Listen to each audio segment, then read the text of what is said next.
Yaliko mmyuka w'eggwanga lya Kenya Dr. Kalonzo Musyoka akubiriza amawanga ga Ssemazinga Africa okubeera obumu okusobola okwekulaakulanya. Bino abyogeredde ku mukolo gw'okutongoza ekitabo ekirambika abantu mu kukkiriza ekyawandiikidde omusumba Emeka Okoye nga gubadde ku Golden Trip Hotel Nakasero.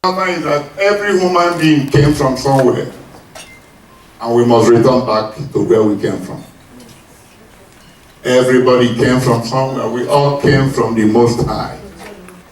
And we'll return back to the Most High. Omukolo guno gwetabiddwako abagenyi ab'enjawulo okuva mu Uganda, Kenya, Nigeria n'awalala. Omusumba Emeka agumizza Abafirika nti Ssemazinga esinga obulungi era ffe bennyini abalina okugyekulaakulanyiza. Bring people together. Remember what the Bible says, I think it is in the book of Matthew, the Sermon on the Mount.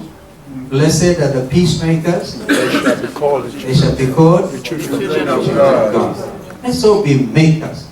Agamba nti yatandise kaweefube w'okulaakulanya olukalala lwa Africa ng'ayita mu kibiina kye yatandikawo ekya Greater Small Africa Initiative nga bagenda kuzimba amayumba ag'ebbeeyi ensaamusaamu okusookera ddala mu Uganda n'okwetooloola Africa ng'oluvannyuma batongoza ekitabo kye yawandiise. I just want to thank you for the wisdom you've given to your son to write this book. But I dedicate this book to you again. Ismail Nsubuga ne Joseph Senfuma bakusakidde Grino, Club TV.